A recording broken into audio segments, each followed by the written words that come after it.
How do you make those sounds? How do you make those notes? What's a chord? What does a chord do? Right.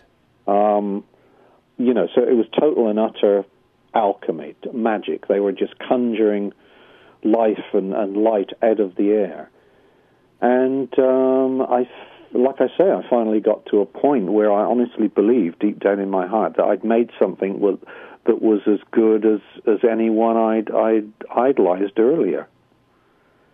And it came from the oddest combination of things.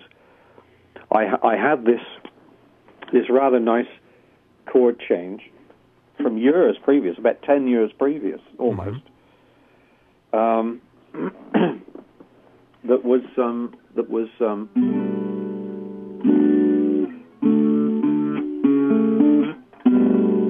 you know, it's just a nice little.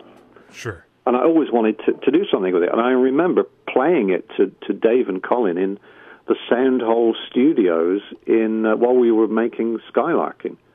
We were over in San Francisco, and I said, what do you think to this? And I had this melody over it, and I strummed these chords. And it was like, oh, yeah, that sounds nice, you know. That was, I thought, okay, well, that's, at least they didn't go, oh, that's rubbish. Right. Or, you know, I've heard better.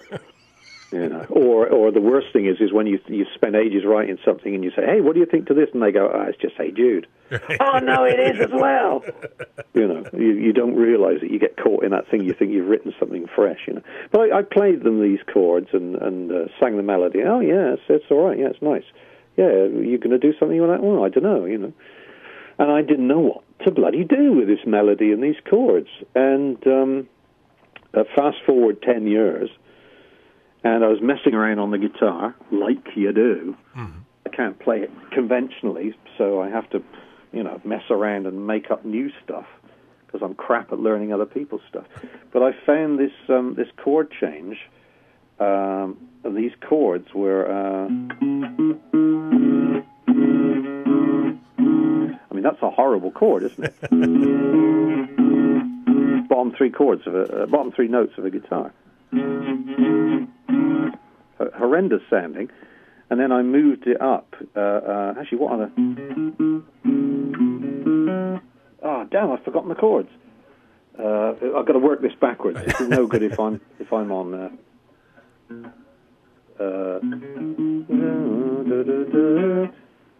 yeah, that's right, that's yeah. It.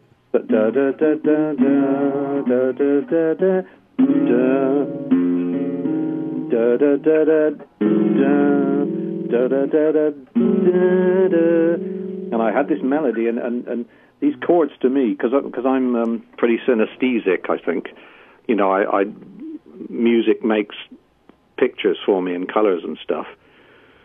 To me, it sounded like something bursting up, trying to struggle to burst upwards.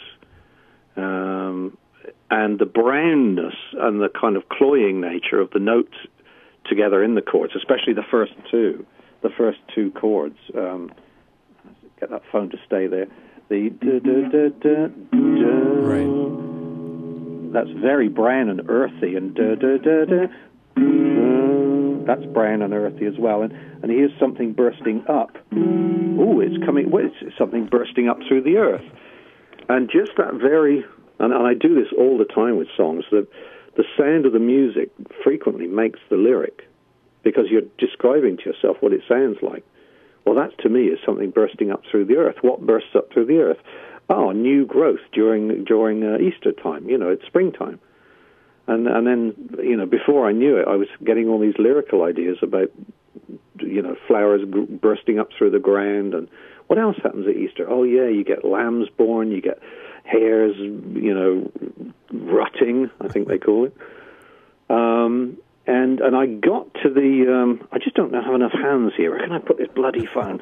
Hang on. Yeah, I'll try it over this. Put it over here. Try it over here. That might be easier. I got to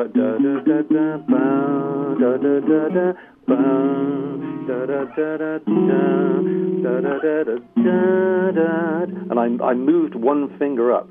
And I made that chord, and it was so tantalizing. I've got to go somewhere. Where can I go now? and wham, back into my head from 10 years previous came that chord change.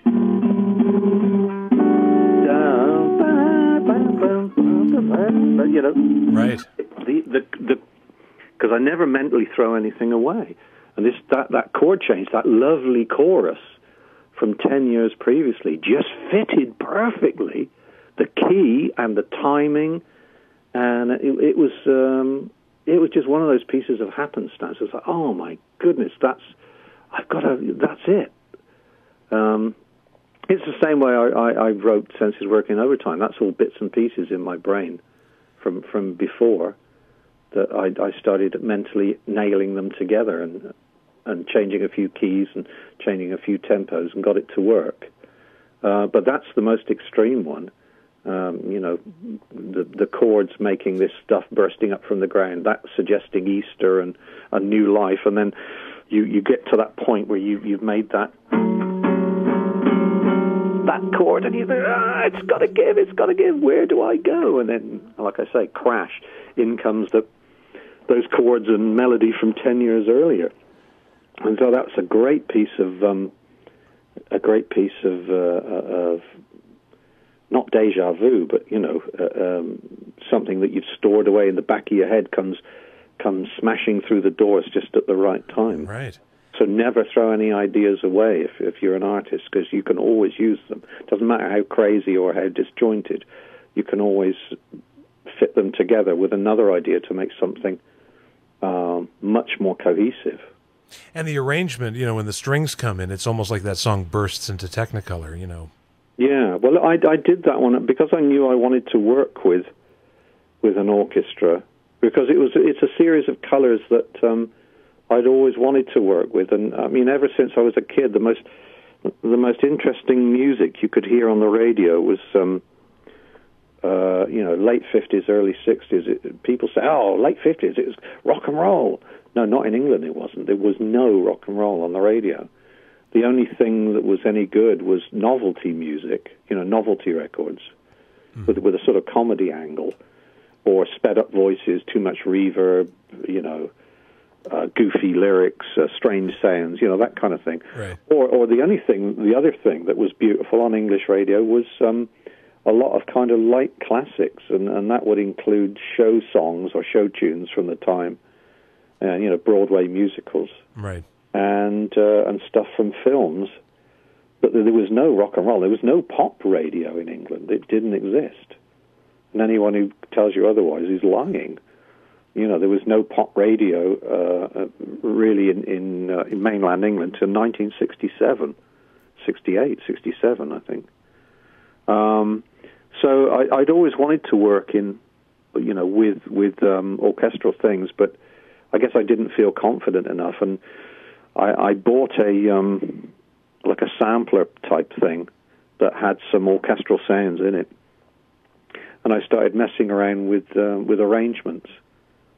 I remember seeing a Beatle documentary or whatever it was with George Martin saying that his arranging is just four fingers. You know, the lowest finger does the bass, the next finger right. does the cello, and then it's first is viola, then violin, and that's your four parts of your string arrangement. So I thought, hey, I can do that. You know, I can make a 4-note chord, and so I started messing around arranging, and one of the very first arrangements I did for myself was Easter Theatre, and you can hear the demo of that. It's pretty much all there. But it's obviously just samples. It's not a real orchestra like it ended up as, you know.